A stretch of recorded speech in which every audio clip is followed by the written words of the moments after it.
Bonjour, bienvenue dans ce nouvel épisode de News en recherche en santé au travail. Je suis le professeur Alexis Descata, un professeur à l'unité de santé professionnelle qui dépend à la fois de l'Université de Versailles et des hôpitaux de Paris. Je suis également rédacteur en chef des archives des maladies professionnelles. Alors je ne vais pas reprendre un peu les principes limites que vous connaissez et qui sont présentés dans la première vidéo de la série, qu'effectivement l'objectif c'est d'isoler un article dans la recherche international en santé au travail qui peut intéresser le professionnel de santé au travail en explorant ce qu'il contient, ses limites et qu'est-ce que le professionnel peut en tirer pour sa pratique quotidienne.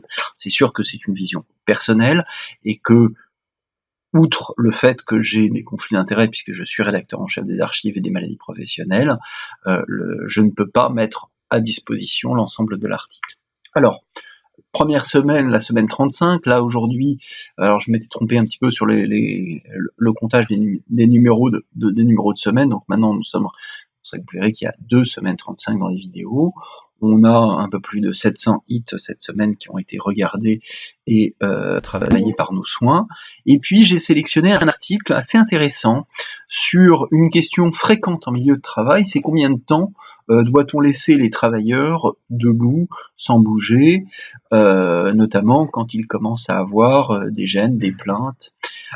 Alors, cette étude est une étude de type revue systématique suivant la méthode PRISMA, à partir d'études en laboratoire. Ce n'est pas du tout une étude épidémiologique, c'est on a pris des entre guillemets volontaires sains.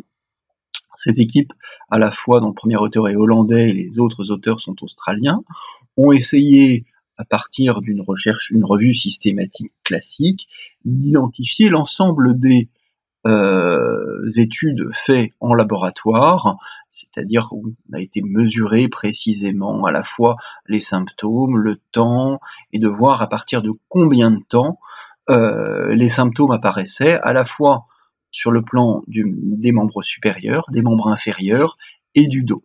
Alors, les résultats, déjà, pour le membre supérieur, c'est assez simple, c'est qu'il n'y a pas de symptômes consistants, en tout cas dans la littérature. Deuxième chose, on voit bien on retrouve 26 articles sur 25 études, principalement portant sur donc le rachis et sur les membres inférieurs. Ce qui est intéressant, c'est qu'effectivement, ils trouvent une très grande hétérogénéité des résultats. Alors, ils ont essayé de faire des droites de régression pour essayer de moyenner un petit peu les choses. J'en reparlerai dans les limites. Ce qu'ils trouvent, c'est que globalement, à partir de 71 minutes, ils retrouvent des symptômes, notamment au niveau du rachis, et chez tout le monde, et un peu plus de 40 minutes chez ceux qui ont une prédisposition à avoir des douleurs, même si leur définition est, on va le voir, également une limite.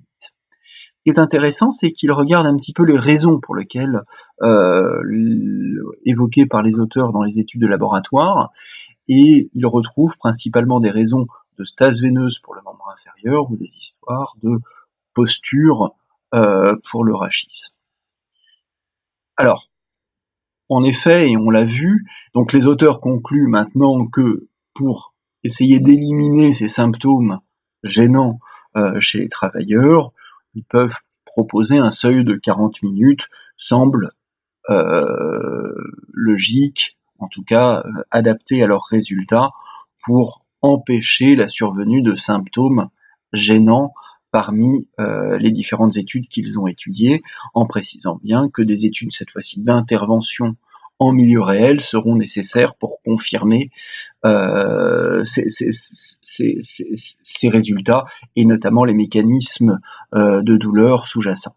Alors, on a plusieurs limites, malgré tout, sur ce travail. Premièrement, effectivement, il y a des limites par rapport à la revue systématique. Ils ont, dans leur figure, leur diagramme de flux, on voit qu'ils ont été chercher de très nombreux articles, avec un travail qui a été colossal, et finalement ils ont inclus très peu d'articles. En fait, ils ont repris beaucoup d'articles des références, c'est-à-dire que probablement que leur analyse n'était pas assez sensible.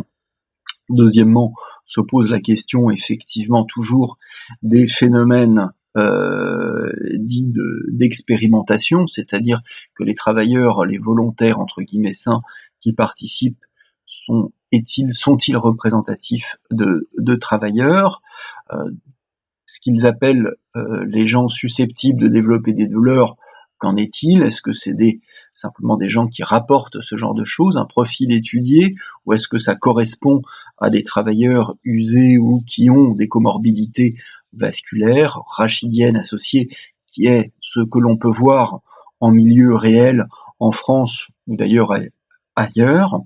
Ils le discutent un petit peu dans les résultats, dans la discussion. Enfin, une question importante, c'est-à-dire que vu l'hétérogénéité de réponses dans les différentes courbes qu'ils présentent, même si la relation aux effets semble effectivement consistante, les pentes des différentes courbes sont très différentes et aller chercher la moyenne a-t-elle un sens à ce niveau d'hétérogénéité? Non, néanmoins, et ce qui explique pourquoi j'ai choisi cet article cette semaine, c'est que cela insiste bien sur le fait que la posture prolongée, que ce soit effectivement 40, 60, 70 minutes, est quelque chose qui est source d'inconfort et qu'il y a de nombreuses pistes du fait des mécanismes sous-jacents, notamment de la stase veineuse, des contraintes posturales, où on peut effectivement, en favorisant la marche, favorisant le changement de position, voir des mécanismes qui sont employés dans certaines catégories de travailleurs de bas de contention, permettent de diminuer l'inconfort de nos travailleurs et qui doivent être connus par le professionnel de santé au travail. Voilà, écoutez, c'est tout pour cette semaine et je vous donne rendez-vous à la semaine prochaine.